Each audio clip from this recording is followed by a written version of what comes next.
हमारे साथ मौजूद हैं राशिद अल्वी साहब, कांग्रेस के वरिष्ठ नेता, और स्टूडियो में बहुत सारे वो लोग जो 84 के दंगों के भुक्तभोगी रहे हैं, और सीबीआई के फॉर्मर डायरेक्टर त्रिनाथ मिश्रा।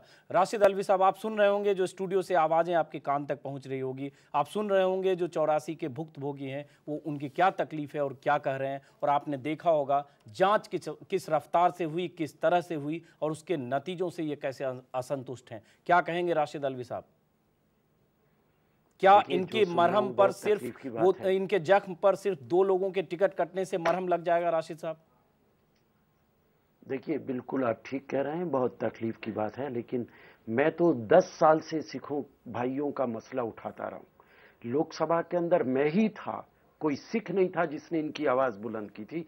और अकाली उस वक्त कैबिनेट मिनिस्टर थे, ढैंडसा या क्या उनका नाम था, वो मौजूद थे। उनकी मौजूदगी में मैंने इनका मसला उठाया था। लेकिन दिल्ली के अंदर जो कुछ हुआ था उसमें आरएसएस के लोग ज्यादा शामिल थे जिन्होंने ये सारा कारनामा अंजाम दिया था। भारतीय जनता पार्टी को शर्म आनी चाहिए उंगली उठाने से पहले। गुजरात के अंदर मुख्यमंत्री और सारी पुलिस शामिल थी। गुजरात के अंदर जो कुछ हुआ है, आज तुम कैसे आके कह रहे हो, उंगली उठाने का काम कर रहे हो कांग्रेस के ऊपर?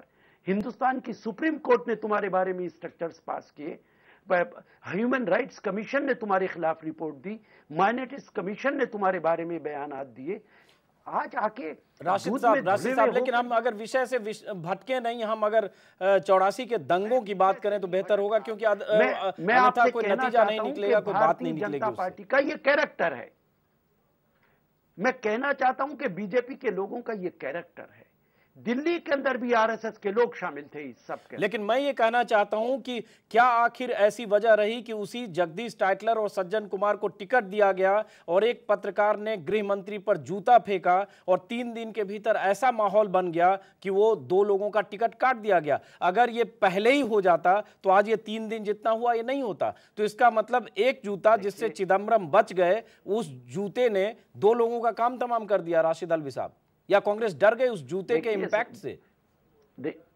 देखिए, मैं उस बात की निंदा करता हूं जो जूता फेंका गया। और वो जूता इसलिए नहीं फेंका गया था, वो तो एक सस्ती शोहरत हासिल करने के लिए। इराक के अंदर जो कुछ बुश के साथ हुआ, ये सोचा गया कि मीडिया शोर मचाएगा, और मीडिया ने ये किया। मीडिया ने उस वाकये को एक आसमान की बुलंदियों तक पहुंचा दिया। ये चुनाव कोई पहली बार नहीं हो रहा है। पिछले चुनाव के अंदर क्यों नहीं हुआ? उससे पिछले चुनाव के अंदर क्यों नहीं हुआ? वो लोग लगातार चुनाव जीतते चले आ रहे हैं। तब किसी ने यही तो बात है कि अगर वो आरोपों के घेरे में है, अगर शक के घेरे में है, हरकिशन HKL भगत भी का भी नाम था। इसके पहले नानावती कमीशन की रिपोर्ट को आपकी सरकार ने खारिज किया। यही तो बात है कि चुनाव के पहले अगर यही करना था, आज सीबीआई ने अगर क्लीन चिट दिया तो ये चुनाव के ठीक पहले हुआ, और इसलिए ताकि वो चुनाव लड़ सकें। देखिए, उन्हें सजा नहीं हुई है। जो फैसला होगा हिंदुस्तान के कानून के मुताबिक होगा। शक के घेरे में तो अडवाणी साहब भी हैं अयोध्या को लेके, शक के घेरे में तो मुरली मनोहर जोशी भी हैं अयोध्या को लेके। अगर सिर्फ शक की बुनियाद, वो तो देश के प्रधानमंत्री के उम्मीदवार हैं। तो राजनीति में यही बात है, फैसला नहीं किया जा सकता है।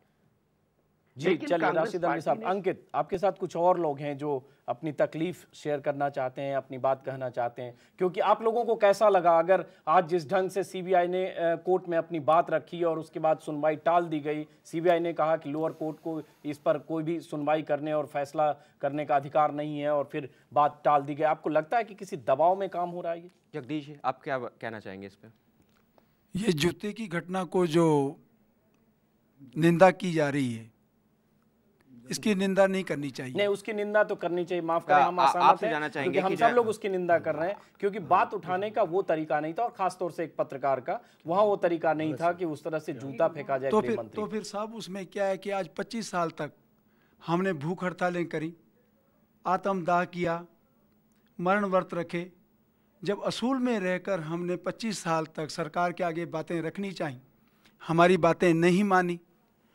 उसमें अगर हमारे भाई ने उन जख्मों को लेकर वो जूता मारा नहीं, अपना एक विरोध प्रकट किया है। मारने का तरीका अलग होता है, विरोध प्रकट करने का तरीका अलग होता है। उसको गहराई से अगर देखा जाए तो उसमें विरोध है, वो जूता मारा नहीं है। 25 सालों का जख्म हम आपके सामने रख रहे हैं, और उसको आप कह रहे हो कि जूता मारा है, तो फिर ऐसी कौन सी नीति ले आए, कौन सा असूल ले आए जिससे हम अपनी आवाज लोग मौजूद हैं, और इनसे लोगों भी को जानते हैं बोलने का आपका क्या मौका कहना है, दीजिए। जैसा कि जो है ये पूरी डिस्कशन चल रहा है। जैसे ऐसा चल रहा है जैसे कि लोग एक वाक्य बार बार दोहराया जाता है कि जब भारी पेड़ गिरता है तो धरती हिलती है। देखो मैं ये कहता हूँ धरती एक प्रकृति की देन है, जब वो हिलेगी वो तो गिन के चुन करके प्रैक्टिकली पार्टिकुलरली किसी का मजहब को बर्बाद नहीं करेगी। उस धरती हिलने में जितने भी आए सबको बर्बाद करने, उन लोगों को प्लीज़, उन लोगों को मारा गया जो लोग लिविंग हैंड टू माउथ थे, डेली कुआं खोते थे, डेली पानी पीते थे, जिनको राजनीति से कोई मतलब नहीं था। माँ की गोद में बच्चे का लिंग उठा के देखा गया मेल है या फीमेल है, अगर मेल है तो उसको भी आग में डाला गया। क्या इंसाफ है? बहुत कैसा कैसा हुआ है इंसाफ है, इंसाफ को ही लेकर आप लोग इतने सालों से अदालतों के चक्कर काट रहे थे। क्या मानते हैं कितनी लंबी और लड़ाई चलेगी अभी जिस तरह से राजनीति हो रही है? जी हमें तो अभी तक कुछ समझ में नहीं आ रहा कि 25 साल तक हम अभी तक विरोध करते आ रहे हैं, हमें कोई इंसाफ नहीं मिल रहा, कोई न्याय नहीं मिल रहा। अच्छा माफ़ करें आपको रोक रहा हूँ। त्रिनाथ मिश्रा जी, आप सीबीआई के निदेशक रहे हैं, इनका गुस्सा शक सुबह सीबीआई को लेकर भी है क्योंकि वही एजेंसी जांच कर रही थी। क्या गुंजाइश बाकी है? लगता है कि कोई और तरीका हो जिससे इनको भरोसा हो और जांच किसी नतीजे पर पहुंचे? एक तो ये तरीका हो सकता है कि नए सिरे से तफ्तीश की जाए, जैसे गुजरात के मामले में सुप्रीम कोर्ट ने नई इन्वेस्टिगेशन कमेटी बनाई और उन लोगों को रखा जिनका कोई ताल्लुक किसी सरकार से नहीं है, और तो उसी तरह से एक नई कमेटी भी बनाई जा सकती है जो शुरू से इसको देखे। हो सकता है कि अगर फिर से हम री एग्जामिन करें तमाम जो मटेरियल एविडेंस है उसको, ओरल एविडेंस है उसको, सर्कमस्टेंशियल है एविडेंस उसको, तो किसी नतीजे पर पहुँचें। ऐसा है कि जो प्रोमिनेंट आदमी हो सकता है वो या तो एक्चुअली इन्वॉल्व हो सकता है, या एज अबेटर हो सकता है, या एज कॉन्स्पिरेटर हो सकता है।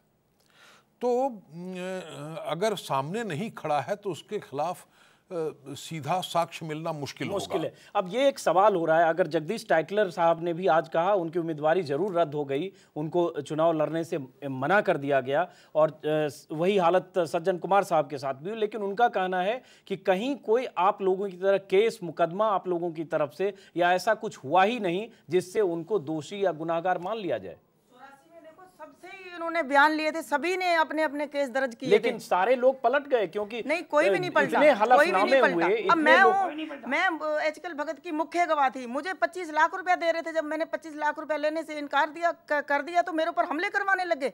डर डर के गवाह बैठ जाते हैं अपने घर में, ये लोग मरवाना चाहते हैं। लेकिन उन जांच नतीजे से ये पता चला कि इतने हलफनामे दिए गए, उनके विश्वसनीयता पे उनको भरोसा नहीं हुआ जो सीबीआई जांच कर रही थी। अब ये राजनीति को लेकर चल रहे हैं, हमें राजनीति से कोई मतलब नहीं है, हमें तो एक ही, हम तो कोर्ट से एक ही मांग कहते हैं, सरकार से भी एक ही मांग कहते हैं कि हमें इंसाफ चाहिए, और जो हमारे जो कातिल जो घूम रहे हैं उनको सजा मिले और उनको फांसी दी जाए। अच्छा एक बात बताइए, जगदीश टाइटलर साहब जिस इलाके से 3 बार जीते हैं उसमें भी बहुत सारे सिख लोग रहते हैं, सिख बहुल इलाका, यही बात आज कह भी रहे थे, वो तमाम लोग उनको वोट करते हैं, तो ऐसा तो नहीं कि बहुत बड़ी आबादी उनको गुनाहगार नहीं मानती है? नहीं, ये पैसा देके वोट अपना जीत लेते हैं, एक एक घरों में 10,000 20-20 हजार रुपया दे के आते हैं, कस्में खिलाते हैं जी हमें वोट देना है। से भी जानते हैं, आप क्या कहना चाह रहे हैं? ऐसी बात नहीं है कि हमने एफआईआर दर्ज नहीं कराई, वो सभी एफआईआर रद्दी में डाल दी गई। अभी सज्जन कुमार के खिलाफ हमने 164 की गवाहियां की हुई हैं, पर उस पर आज तक सीबीआई ने एक्शन नहीं लिया। जज के सामने सीबीआई ने गवाही कराई है, उसके ऊपर एक्शन नहीं है। चलिए, और आपसे बात, थोड़ी वक्त की कमी है, हमारी चर्चा में सभी लोग जुड़े, लेकिन हुआ सिर्फ जूता फैक्टर का असर ये हुआ कि जगदीश टाइटलर सज्जन कुमार का टिकट काट दिया गया, लेकिन इनका जो दर्द है वो 25 सालों से जो दर्द है वो अभी भी बाकी है। इस पेशकश में फिलहाल इतना ही, लेकिन है भी बहुत कुछ और। आप देखते रहिए News 24।